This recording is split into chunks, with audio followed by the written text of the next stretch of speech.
નમસ્કાર મિત્રો, સ્વાગત છે તમારું અમારી YouTube ચેનલમાં। તો મિત્રો, ગુજરાતમાં જે આંગણવાડી આવેલી છે તેમાં જે કાર્યકર અને તેડાગરની ભરતી જાહેર કરવામાં આવેલી છે। તો આ જે ભરતી છે તે મેરિટ આધારિત ભરતી છે, એટલે કે તેમાં કોઈ પણ પ્રકારની લેખિત કે મૌખિક પરીક્ષા લેવામાં નહીં આવે। એક મેરિટના આધારે ઉમેદવારનું સિલેક્શન કરવામાં આવશે।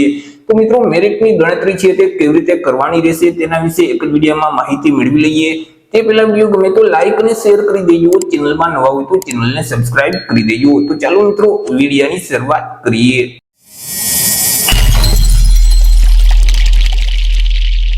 તો સૌથી પહેલા મિત્રો આપણે વાત કરી લઈએ જે આંગણવાડી કાર્યકરની પોસ્ટ છે, તો તે પોસ્ટ માટે મેરિટની ગણતરી કેવી રીતે કરવાની રહેશે।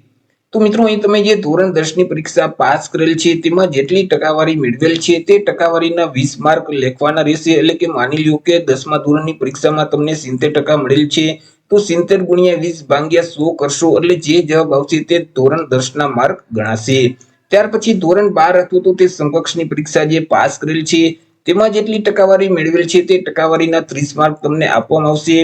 માની લ્યો કે 12મા ધોરણની પરીક્ષામાં તમને 60% મળેલ છે, તો 60 ગુણ્યા 30 ભાગ્યા 100 કરશો તો જે જવાબ આવશે તે મિત્રો ધોરણ 12 ના માર્ક ગણાશે। ધોરણ 12 પછી આગળ જો તમે સ્નાતક કરેલું હોય અથવા તો 2 વર્ષનો ડિપ્લોમાનો કોર્સ કરેલું હોય અથવા તો પીટીસી કે પ્રી પીટીસી કે બીએડ કરેલું હોય તો મિત્રો તેમાં જેટલી ટકાવારી મેળવેલ છે તે ટકાવારીના 30 માર્ક લખવાના રહેશે।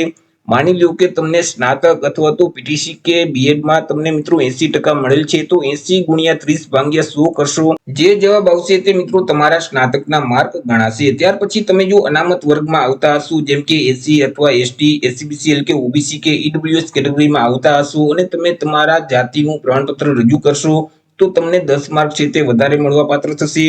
જો તમે વિધવા ઉમેદવાર હશો અને તમે વિધવાનું સર્ટિફિકેટ રજૂ કરશો તો તમને 10 માર્ક છે તે વિધવાના મળવાપાત્ર થશે।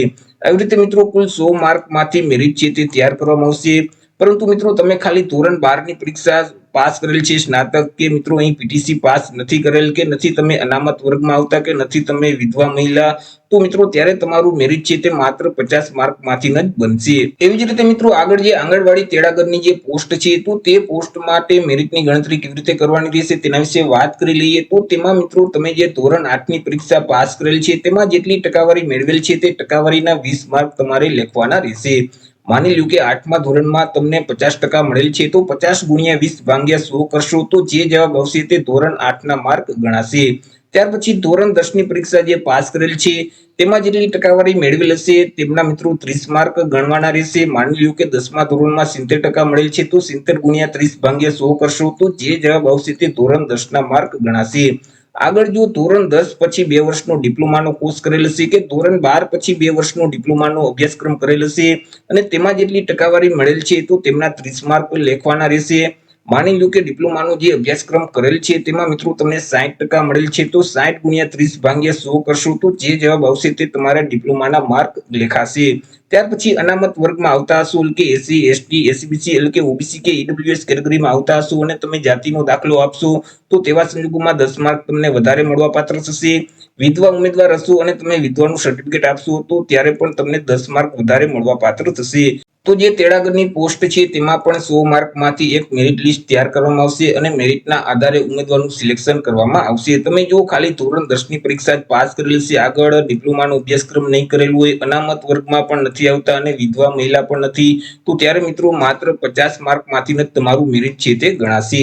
જેથી કરી મિત્રો જે આંગણવાડી કાર્યકર કે તેડાગરની પોસ્ટ છે તે પોસ્ટ માટે જે જરૂરી શૈક્ષણિક લાયકાત નક્કી કરવામાં આવી છે તે લાયકાત કરતા વધારે તમે અભ્યાસ કરેલ છે તો ફોર્મ ભરતી વખતે અવશ્ય તેની વિગત આપવી, જેથી કરી મિત્રો અહીં મેરિટમાં તમને ફાયદો રહેશે।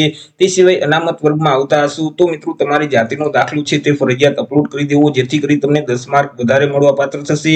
વિધવા મહિલા હોય તો ત્યારે મિત્રો તમારે વિધવાનું સર્ટિફિકેટ ફરજિયાત અપલોડ કરી દેવું, જેથી કરી તમને મેરિટમાં ફાયદો રહેશે, તમને 10 માર્ક છે તે વધારે મળવાપાત્ર થશે। તો આવી રીતે મિત્રો જે આંગણવાડી કાર્યકર અને તેડાગરનું મેરિટ છે તે કંઈક આ મુજબનું બનશે। તો મિત્રો તમારે કેટલું મેરિટ બને છે તે અવશ્ય નીચે કોમેન્ટ બોક્સમાં જરૂર જણાવજો। તો આશા રાખું છું વિડીયો પસંદ પડ્યો હશે। વિડીયો પસંદ પડ્યો હોય તો લાઈક અને શેર કરી દેજો, ચેનલમાં નવા હોય તો ચેનલને સબસ્ક્રાઇબ કરી દેજો। ફરી મળીશું એક નવા ટોપિક સાથે એક નવા વિડીયોમાં। ત્યાં સુધી જય હિન્દ, વંદે માતરમ।